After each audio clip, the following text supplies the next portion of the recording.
Assalamu alaikum. Welcome to Millennium TV News. This is Zarian Rahman with top stories. US Supreme Court overturns ex-Virginia governor's conviction. Strict Texas abortion law struck down. Cameron to face EU leaders after vote to leave. Russian harassment of US diplomats on rise. Turkey sorry for downing Russian jet. Yemen IS bombs kill dozens in port city of Mukalla. Here's now the details. Mr. McDonald, 62, and his wife were found guilty in 2014 of accepting gifts from a businessman in exchange for promoting a dietary supplement.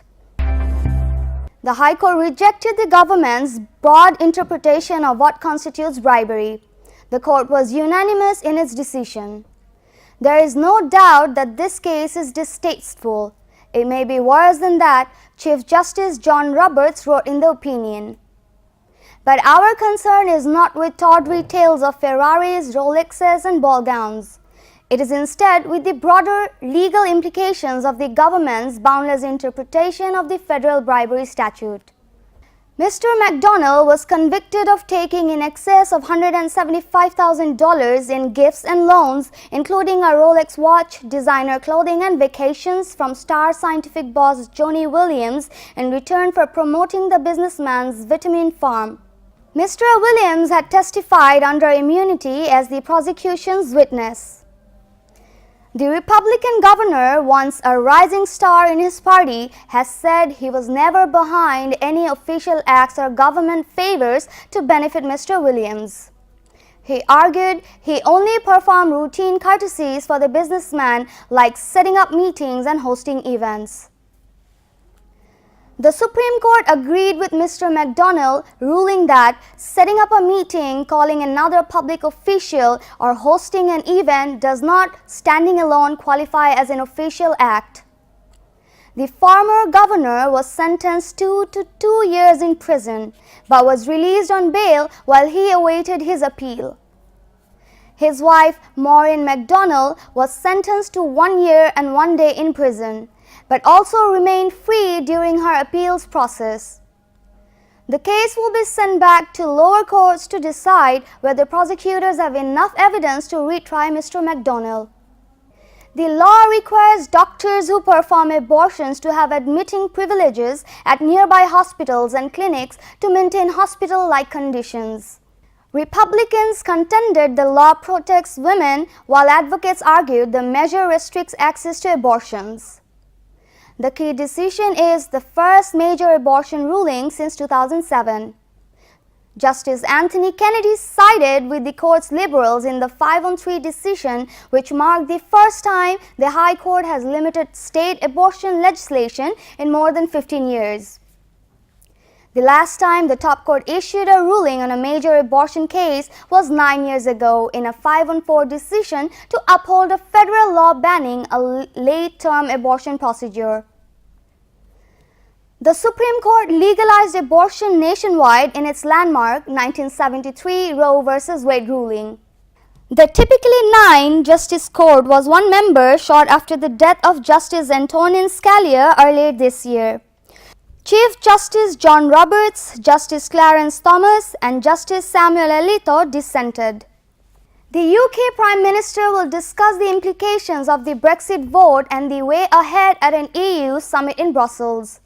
German, French, and Italian leaders said on Monday there could be no formal or informal talks on a British exit at this stage. Meanwhile, Chancellor George Osborne has ruled himself out of replacing Mr. Cameron as Prime Minister. He said in the Times that it isn't in my nature to do things by half measure, and I fought the referendum campaign with everything I've got. I believed in this cause and fought hard for it. So it is clear that while I completely accept the result, I'm not the person to provide the unity my party needs at this time.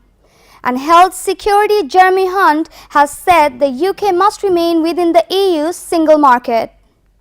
Mr. Hunt, who is said to be considering standing for the leadership after Mr. Cameron stands down, has floated the idea of a Norway Plus arrangement outside the EU, where the UK would enjoy the current trade benefits of being a full EU member while negotiating revised immigration rules.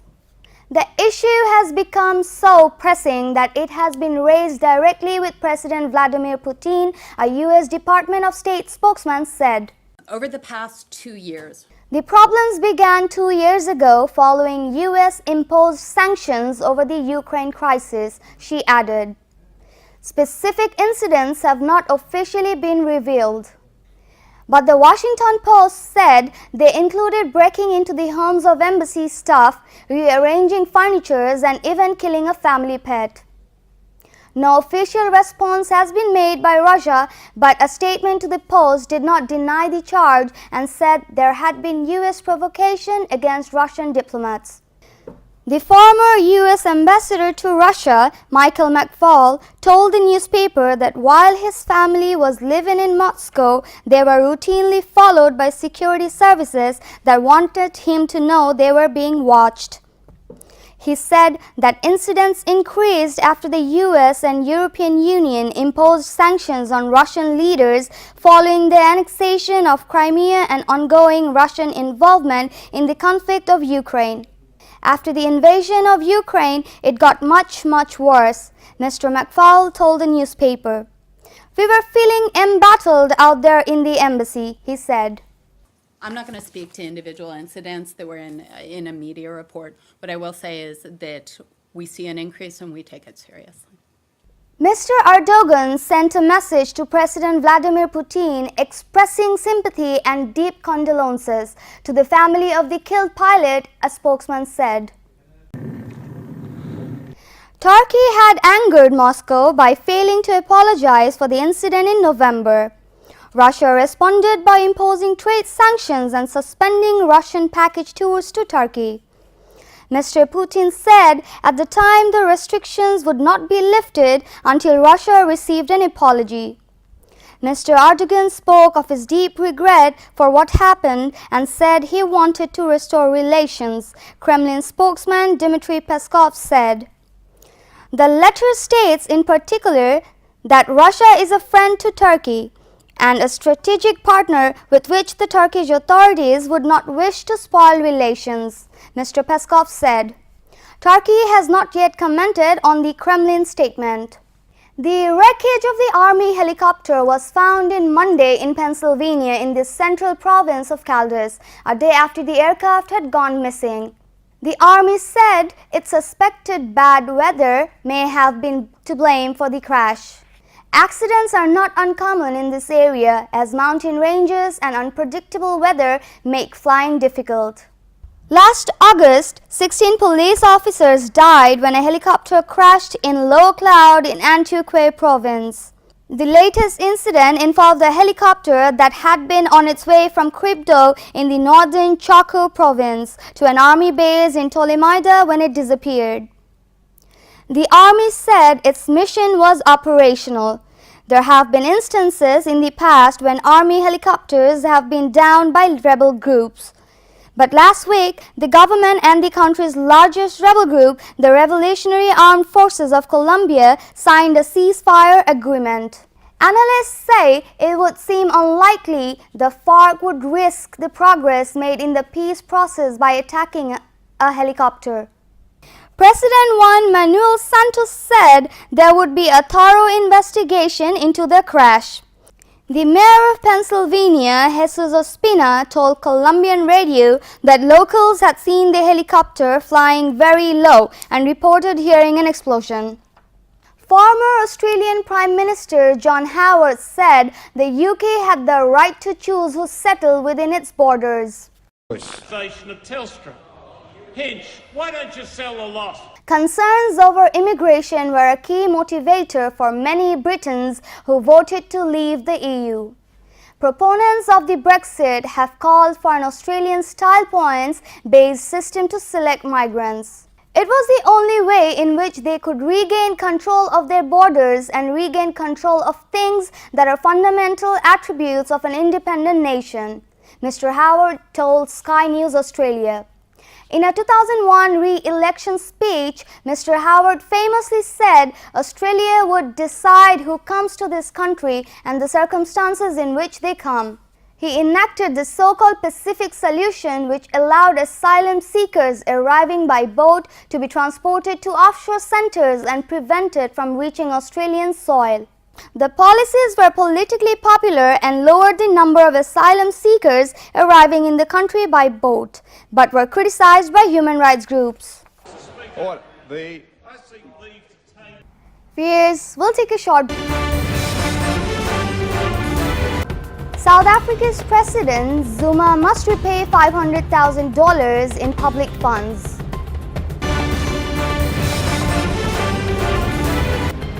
Chinese anger at Lady Gaga Dalai Lama meeting.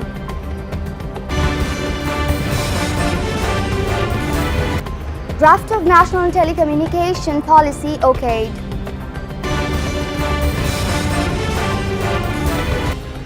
Hamilton to perform for Hillary Clinton fundraiser.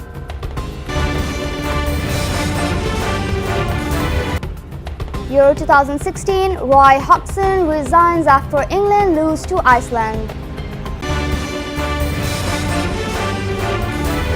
Let's move on to the next news.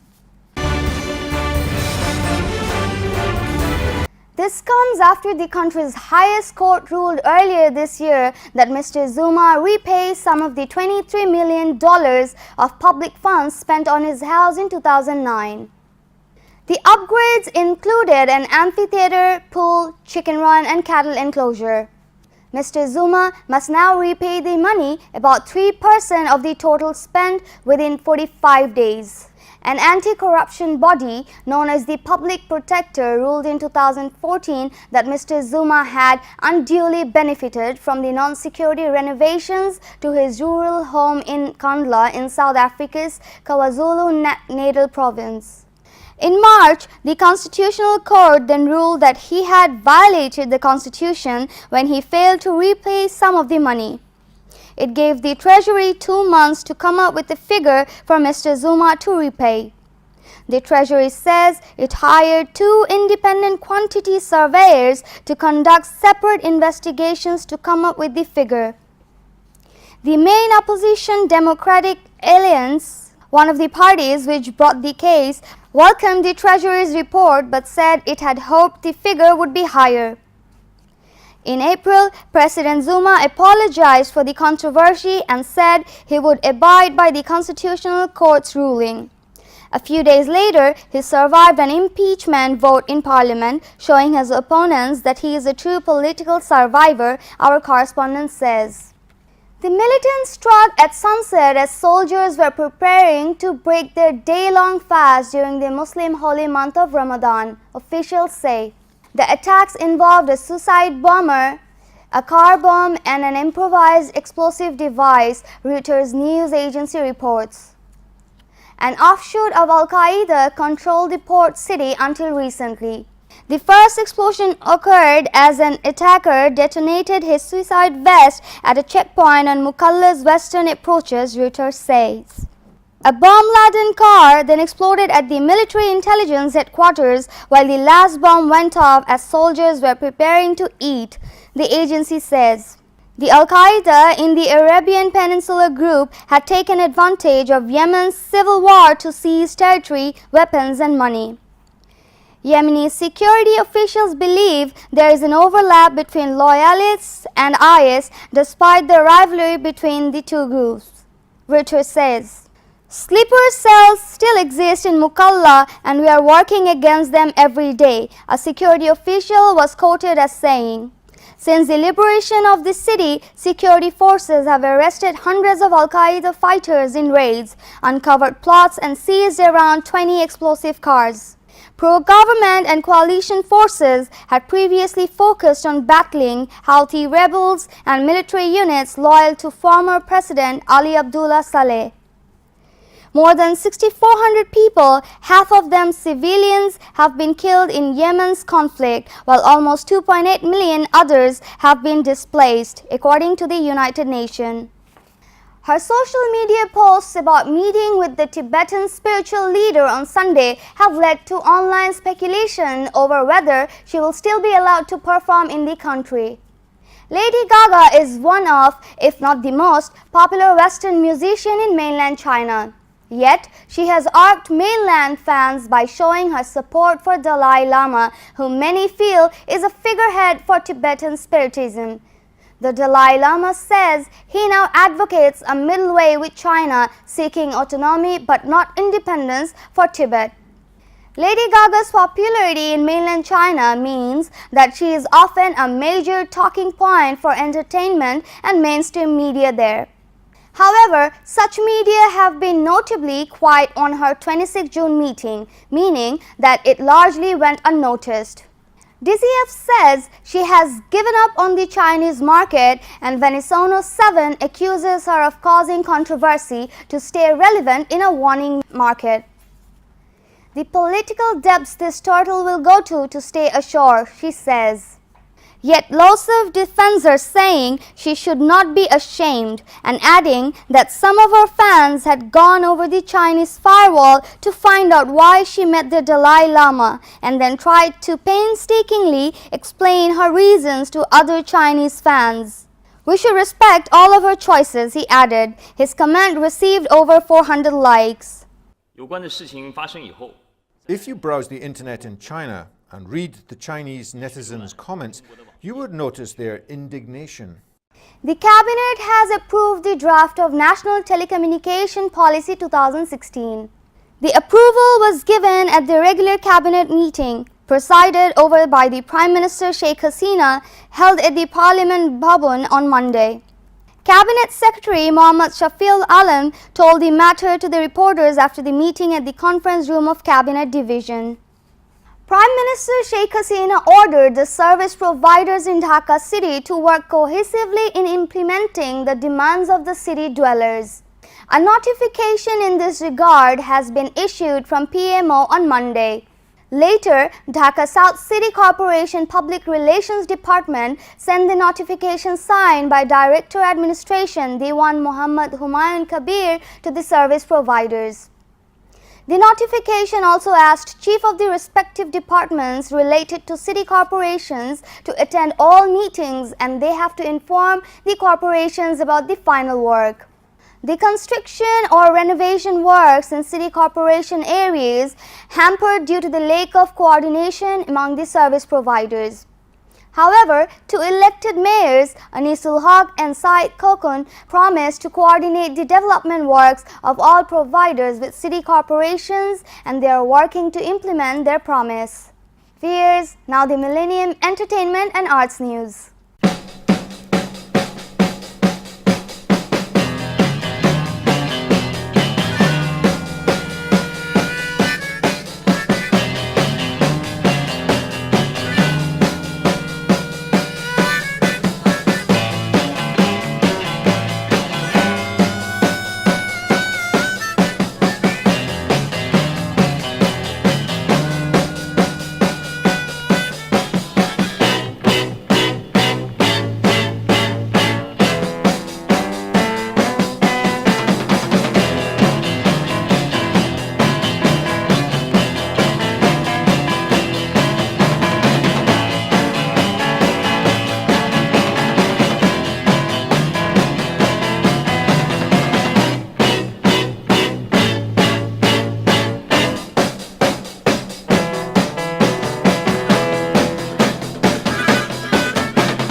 Titled Hamilton, an American musical with special guest Hillary Rodham Clinton, aims to raise money for the Democratic presidential candidate's campaign. Tickets for a matinee on 12 July start at $2,700 and go up to $100,000. The Hillary Victory Fund purchased all 1,321 seats for the performance. They are available to buy on Clinton's website. The cheapest ticket for the event provides guests a general seat, while the 100,000 even chair entry includes 2 premium seats and wrap party with Hillary and other special guests, an invitation to the Democratic National Convention.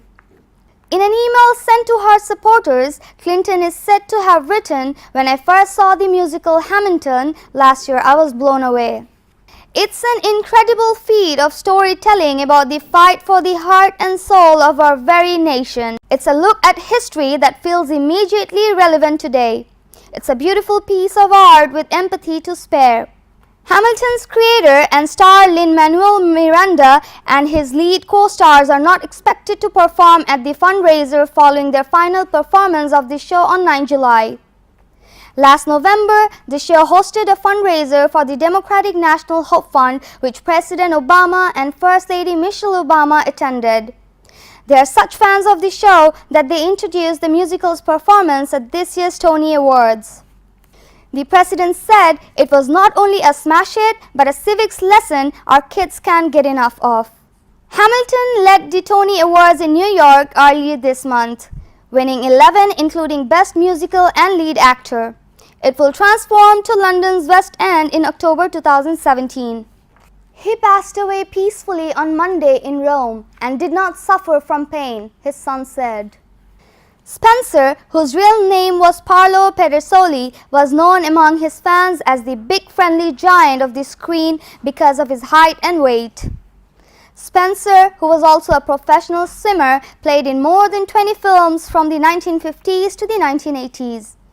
He had all of us next to him, and his last words were, "Thank you," his son Giuseppe Pedersoli said.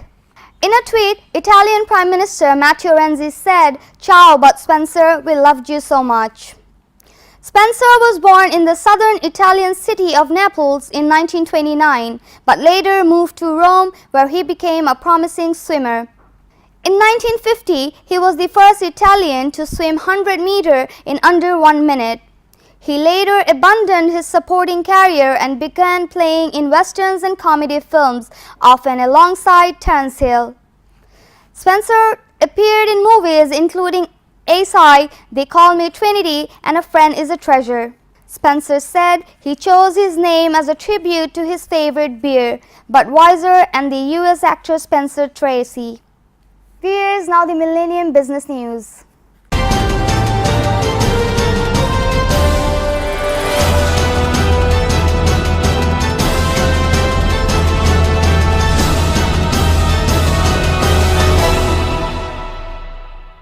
After Monday's brief rally, the Nikkei 225 fell back 1.2% in early trade on Tuesday to 15,112.22 points.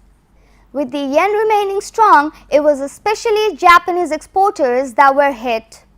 As investors remain on edge over the possible Brexit fallout, they are flocking into the yen as a safe haven, driving the currency higher.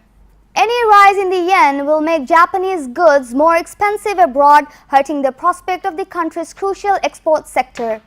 On Monday, the government in Tokyo had tried to reassure by promising it would take action if needed to rein in the yen. Car makers Toyota, Nissan and Honda, all of which have production sites in the UK, have all lost around 2%. Other exporters like Sony, Hitachi, Panasonic or Yamaha have also all seen losses in Tuesday trade. The deal would offer to repair or buy back the affected diesel vehicles and pay owners compensation, according to the sources close to the talks. Last year, US regulators discovered that Volkswagen cars were fitted with software that could distort emissions tests. The German giant subsequently said 11 million cars were affected worldwide. The US settlement is still pending approval by a judge, but it would be the largest car scandal settlement in the country's history. The details are expected to be announced on Tuesday. According to news agencies, the legal settlement sets aside $10 billion to repair or buy back around 475,000 affected vehicles with 2-liter diesel engines and to compensate owners with a payment of up to $10,000. Car owners would still be able to decline the Volkswagen offer and sue the firm on their own. According to the sources quoted by news agencies, the deal also includes $2.7 billion in funds to offset excess diesel emissions and $2 billion for research into green energy and environment-friendly cars. Here's now the Millennium Sports News.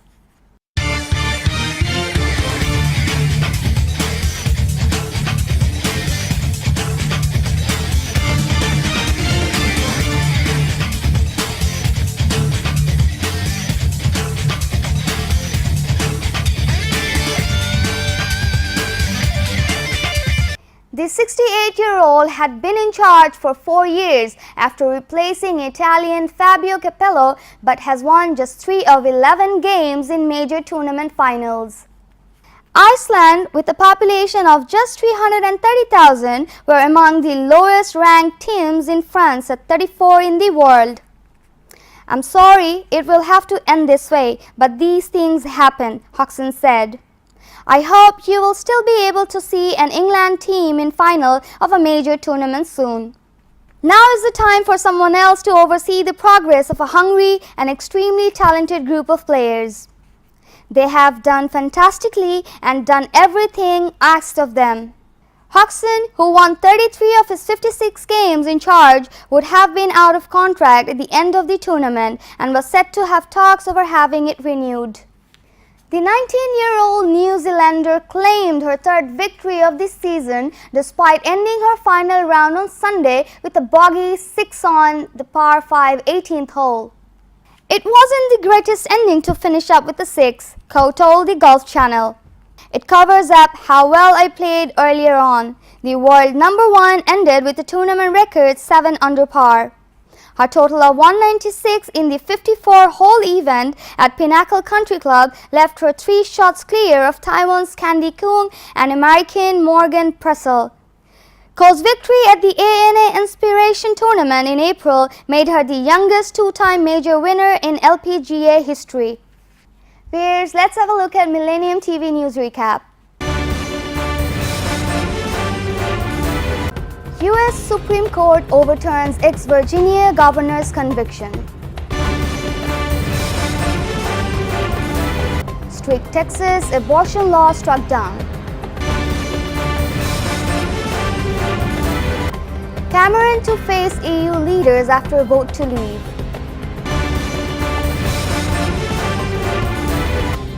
Russian harassment of U.S. diplomats on rise. Turkey sorry for downing Russian jet. Yemen IS bombs kill dozens in port city of Mukalla. You are up to date with our top stories so far here on Millennium TV. And don't forget to log in to www.millenniumtv.net. Thank you and stay with Millennium TV. Allah Hafiz.